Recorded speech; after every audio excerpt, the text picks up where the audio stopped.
Hello everyone, कैसे हैं आप सभी। मैं हूं अंज और स्वागत है आप सभी का आपके अपने YouTube channel love beyond limits पर। आप सुन रहे हैं मेरी कहानी मुलाकात रूहों की। तो पिछले पार्ट में आपने देखा कि कैसे ईरा एक्सेप्ट कर लेती है कि उसे तारा से फाइनली मोहब्बत हो गई है एक बार फिर से, और अपने बीते हुए कल के बारे में सोचते हुए वो ठान लेती है कि वो तारा से अब अपने प्यार का इजहार करेगी और अपने अतीत के बारे में उसे सब कुछ बताएगी। ये लोग अपने अपने काम पर दोबारा लग जाते हैं। ईरा और तारा कॉन्फ्रेंस रूम में लेट नाइट तक काम करते हैं और इन दोनों के बीच कुछ एहसास हैं जो शेयर होते हैं, और थकी हुई तारा नींद में चली जाती है और ईरा बस उसे एक प्यार से देखती है और अपने कैबिन में जाकर एक वुलन शॉल लाकर उस पर उड़ा देती है। तो बस यहीं तक था पिछली कहानी का ये छोटा सा भाग। चलिए चलते हैं आगे। वक्त जो है वो कुछ बीत चुका है। तारा अभी भी उस चेयर पर सोई है, सामने ईरा बस एक टक उसे देखे जा रही है। तारा के गाल पर गिरी एक लट को धीरे से उसके कान के पीछे करती है और तारा नींद से हल्का सा मुस्कुराती है। ईरा खुद से ही विस्पर करते हुए कहती है, गुड नाइट तारा, तुम मेरी जिंदगी का सबसे खूबसूरत स्केच हो। सुबह की हल्की धूप अब उस कॉन्फ्रेंस रूम के शीशों से तारा की आंखों पर गिरती है। जब तारा की आंख खुलती है तो वो पाती है कि वो अभी भी कॉन्फ्रेंस रूम की उसी चेयर पर है, लेकिन ईरा वहां नहीं है। अपने ऊपर रखे उस शॉल को देखती है और अपने चेहरे पर एक हल्की सी मुस्कान लाती है और अपने स्टफ को अपने बैग में रखती है और अपने ऑफिस से निकल जाती है अपने पीजी के लिए। ईरा काफी पहले ही अपने पेंट हाउस के लिए निकल चुकी थी, बिना तारा की नींद को खराब किए हुए। ईरा आज अपने रेगुलर टाइम से थोड़ा लेट ऑफिस पहुंचती है। ऑफिस पहुंचते देखती है कि तारा अभी ऑफिस नहीं आई है। अपने कैबिन में जाकर ईरा अपना डेली का स्केड्यूल चेक करती है, कुछ ईमेल्स चेक करती है और उन ईमेल्स में एक ईमेल था तारा का कि वो आज ऑफिस नहीं आ सकती, पीजी पर ही रहकर अपने अधूरे डिजाइन्स को पूरा करके कल ईरा को सबमिट करेगी।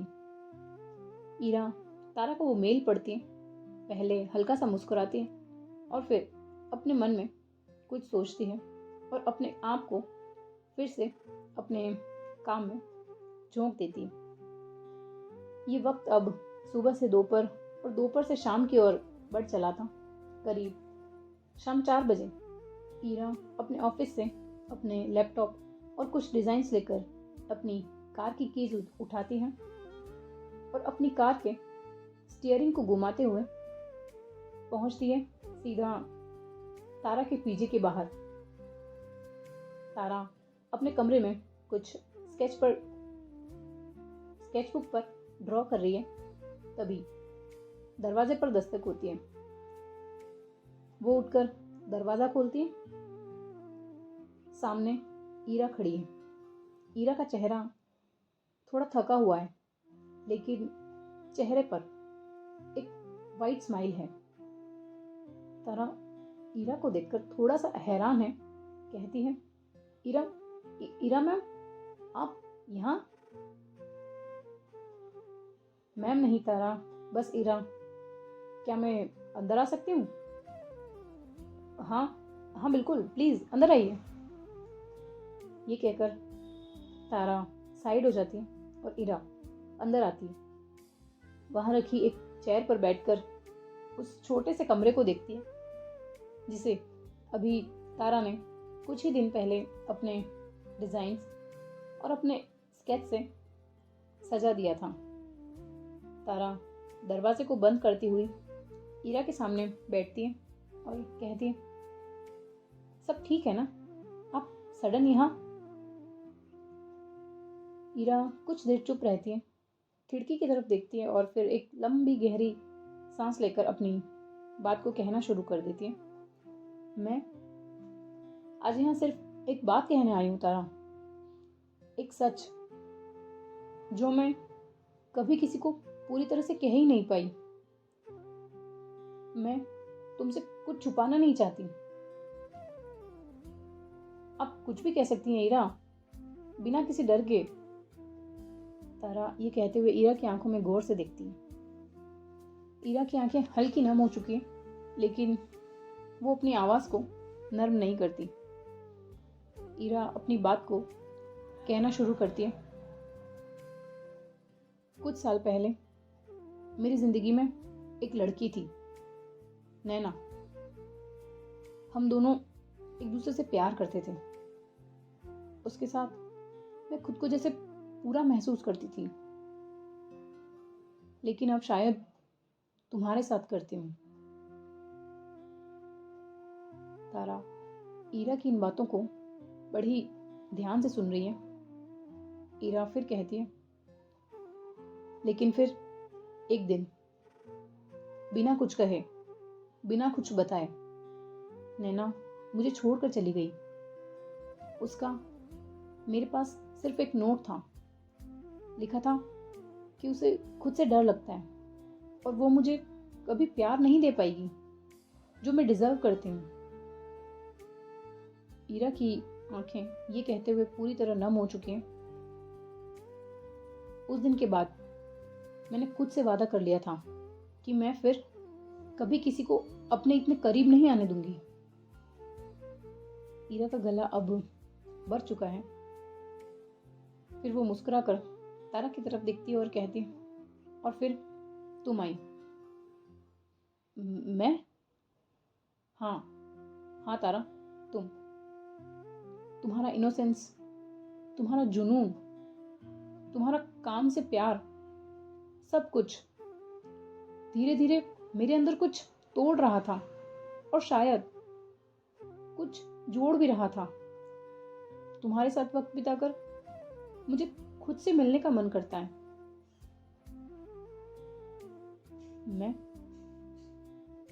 मैं तुमसे प्यार करने लगी हूँ तारा, लेकिन मैं नहीं चाहती कि तुम्हें वो ईरा मिले जो आधी है। इसलिए मैं चाहती हूँ तुम सब जानो। मेरा पास्ट, मेरी गलतियाँ, मेरा डर, अगर उसके बाद भी तुम मेरे साथ चलना चाहो तो मैं पूरी ईरा बनके तुम्हारे साथ चलना चाहती हूँ। ईरा की आंखें नम है, लेकिन उनमें डर नहीं है, उनमें सिर्फ सच्चाई है। तारा थोड़ी शॉक है, वो स्टन हो चुकी है, कुछ भी नहीं कहती। वो सिर्फ ईरा को देखती है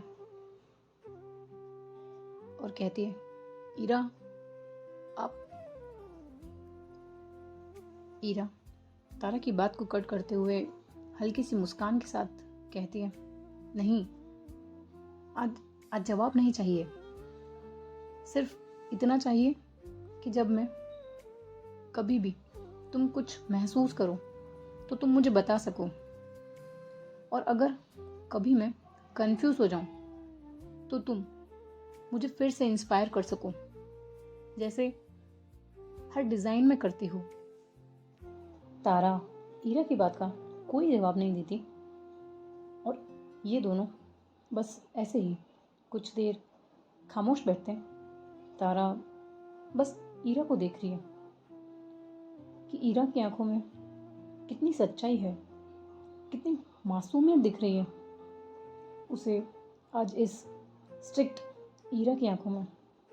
ईरा तारा से कुछ भी नहीं कहती इसके बाद और वहाँ से निकल कर चली जाती है। और तारा हाँ शॉक्ड है कि ये सब जो था वो सच था या सपना। कुछ देर इसी सब के बारे में सोच लेने के बाद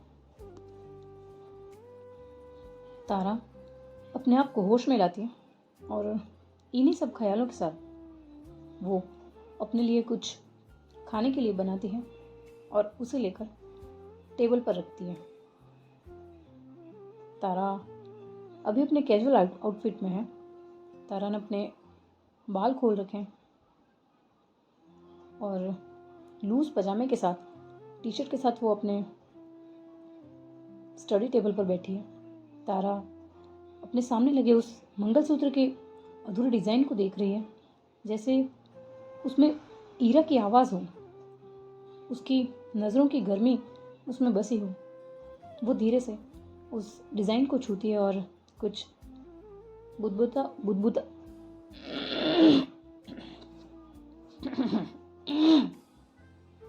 और कुछ बुदबुदाते हुए वो वही शब्द दोहराती है जो अभी अभी उसे ईरा ने कहे थे। उसकी आवाज़ थरथराती है, जैसे उसके अंदर कुछ जुड़ रहा है, कुछ टूट रहा है। तारा अपनी डायरी उठाती है और उसमें लिखना शुरू करती है। आज पहली बार किसी ने मेरे डिज़ाइन नहीं, मुझे समझा। उसने मेरी परफेक्शन के पीछे छुपी हुई तन्हाई को देखा। मुझे लगा ईरा सिर्फ बॉस है, परफेक्शनिस्ट, डिस्टेंट, कोल्ड। लेकिन नहीं, मैं गलत थी। उसकी आंखों में आज कुछ और था। पहली बार किसी ने मुझे दिल से अपने सीधी बात को कहा था। पहली बार उसकी आंखों ने मुझे आवाज़ दी, बिना शोर के, बिना कोई वादा किए, बस सीधा दिल से। ये लिखकर तारा अपनी डायरी को बंद कर देती है और खिड़की के पास जाकर खड़ी हो जाती है और बाहर की तरफ झांकती है। तारा कंफ्यूज्ड है और साथ ही साथ एक्साइटमेंट भी है। तारा खुद से कहती है, ये सब सच है? ईरा, क्या आप वाकई? कुछ देर तक अपने आप से भी तारा कुछ नहीं कहती और हल्की मुस्कान के साथ फिर से खुद कहती, मैं ईरा को सिर्फ बॉस की तरह देख रही थी, लेकिन दिल तो कब का उनका हो चुका है। तारा फिर अपने बेड की तरफ आती है और कमरे में जल रही उन लाइट्स को डिम कर देती है और बेड पर लेटते हुए वही लाइन फिर से दोहराती है, ईरा, आपका नाम कब से इस दिल पर लिख चुका है। अब तारा का इनर ट्रांसफॉर्मेशन शुरू हो चुका है। अब ईरा को लेकर उसके इमोशन सिर्फ एडमिरेशन या रिस्पेक्ट नहीं है, वो अफेक्शन और शायद लव की दिशा में मुड़ रहे हैं। तारा अपने इनर कॉन्फ्लिक्ट्स, इमोशन हेजिटेशन को साइड में रखती है और पहली बार महसूस करती है कि वो भी ईरा से प्यार करती है। नेक्स्ट मॉर्निंग आज ईरा के ऑफिस में सुबह कुछ अलग है, क्योंकि इन दोनों के दिलों में अब पहले जैसा कुछ भी नहीं रहा। सुबह ऑरेले के हेड ऑफिस में ऑफिस का माहौल सामान्य है, लेकिन तारा और ईरा के लिए हर चीज़ बदल चुकी है। तारा ऑफिस के मेन गेट से अंदर आती है। हाथ में कुछ फोल्डर्स हैं, आंखों में हल्की सी उलझन और चेहरे पर नर्म सी मुस्कान। उसकी चाल में थोड़ी झिझक है, ईरा से मिलने की बेचैनी है, लेकिन वो खुद को कंट्रोल कर रही है। राग एडिशन के बाद तारा ईरा के ऑफिस में सब अब सिर्फ एक इंटर्न नहीं, एक डिज़ाइन। राग एडिशन के बाद तारा ईरा के ऑफिस में अब सिर्फ एक इंटर्न नहीं, बल्कि अब एक डिज़ाइनर बन चुकी है। रिसेप्शनिस्ट तारा से कहती है, good morning ma'am. Ira ma'am conference room में है। आज उन्होंने डिज़ाइन रिव्यू एडवांस में रखवाया है। तारा थोड़ा शॉक होते हुए सोचती है, ईरा ने डिज़ाइन रिव्यू इतनी जल्दी क्यों रखवाया? और वो हल्के से उस रिसेप्शनिस्ट का सिर हिलाकर जवाब देती है और अपने कदमों को उस कॉन्फ्रेंस रूम की तरफ बढ़ा देती है। कॉन्फ्रेंस रूम में ईरा पहले से ही मौजूद है, हमेशा की तरह कंपोज्ड, स्मार्ट फॉर्मल सूट में, बालों की नीट पोनीटेल, लेकिन उसकी आंखें बार बार तारा के इंतज़ार में दरवाजे की तरफ देख रही हैं। तारा दरवाज़ा खोलती है, ईरा की नज़र सीधी उस पर ठहर जाती है। तारा थोड़ा सा नर्वस है, लेकिन अपने चेहरे पर एक मुस्कान के साथ ईरा से कहती है, गुड मॉर्निंग ईरा मैम। हल्का सा मुस्कुराती है ईरा, और लेकिन अपनी आवाज़ में स्टिकनेस के साथ कहती है, गुड मॉर्निंग तारा, आज टाइम पर हो। इम्प्रेसिव। दोनों कुछ पल एक दूसरे को देखते हैं, जैसे वो पीजी के रूम की बात को याद कर रहे हैं, लेकिन फिर ईरा अपनी प्रोफेशनल टोन में आती है। अब बाकी की टीम धीरे धीरे उस कॉन्फ्रेंस रूम के अंदर आ रही है। तारा अपनी चेयर पर बैठती है और अपने डिज़ाइन बोर्ड्स खोलती है। ईरा अटेंटिवली बस तारा को देख रही है बार बार बीच बीच में। उनकी आंखें एक दूसरे से मिलती हैं, लेकिन दोनों कुछ कहते नहीं, बस ये आंखें ही थी जो कह रही थी सब कुछ। टीम के हेड तारा से कहते हैं, Tara, this mangalsutra line, it feels personal, any inspiration? पूरे रूम की नज़र तारा पर चली जाती है और तारा एक सेकंड के लिए ईरा की तरफ देखती है और फिर से झटके से अपनी नज़रें ईरा से चुरा लेती है। तारा कहती है, यस सर, काफ़ी पर्सनल है, किसी ऐसे के लिए डिज़ाइन किया जिसे मैं समझना तो चाहती थी, पर शायद देर से समझी। तारा की ये लाइन सुनकर ईरा का दिल अपनी धड़कनों को बढ़ा देता है और ये मीटिंग ऐसे ही ओवर होती है। कुछ देर में मीटिंग के बाद ईरा कॉरिडोर में खड़ी है, उसके हाथ में कॉफ़ी का कप है। तारा ईरा के पास आती है, कहती है, वो मैं कल रात सो नहीं पाई। मैं भी नहीं। और इन दोनों के बीच एक पल की खामोशी है। ईरा तारा के थोड़ा और पास आती है और हल्का सा मुस्कुराती है और कहती है, तारा, तुम्हें जल्दबाजी करने की कोई ज़रूरत नहीं है, मैं तुम्हारा इंतज़ार करूंगी। तारा अपनी कांपती हुई आवाज़ में ईरा से कहती है, मैं ऑलरेडी लेट हो चुकी हूँ मैम। ईरा ये सुनते ही तारा की आंखों में देखती है और उसकी आंखें अब नम हो जाती है। कोई कन्फेशन नहीं, कोई शब्द नहीं, बस एक सुकून जो अब नाम मांग रहा है इस रिश्ते का। इन दोनों के दिलों में अब क्लैरिटी है। पहली बार ये कनेक्शन दोनों ने महसूस किया है और ये दोनों अपना अपना काम निपटाकर अपने अपने घर की ओर चले जाते हैं। रात को तारा अपने पीजी के रूम में बैठकर ईरा को एक मैसेज करती है, मैम, कुछ बात करनी है आपसे, ऑफिस के बाहर। और तभी कुछ ही सेकंड्स में ईरा का रिप्लाई भी तारा को आ जाता है, मैं सुनूंगी तुम्हारी बात। तो बस आज की कहानी का ये भाग यहीं तक रखते हैं। देखते हैं कि अब ये दोनों एक दूसरे से कैसे कन्फेस करते हैं या नहीं करते हैं। ये तो आपको आने वाले भाग में ही पता चलेगा। मैं मिलूंगी आपसे कहानी के किसी अगले भाग में। बने रहिए मेरे साथ। तब तक के लिए खुश रखिए, अपने अपनों को खुश रखिए। कहानी कैसी लग रही है लाइक कीजिए, अगर अच्छी लग रही है तो प्लीज़ शेयर कीजिए, कमेंट कीजिए, आपके अपने चैनल को सब्सक्राइब कीजिए। Bye bye, take care, thank you.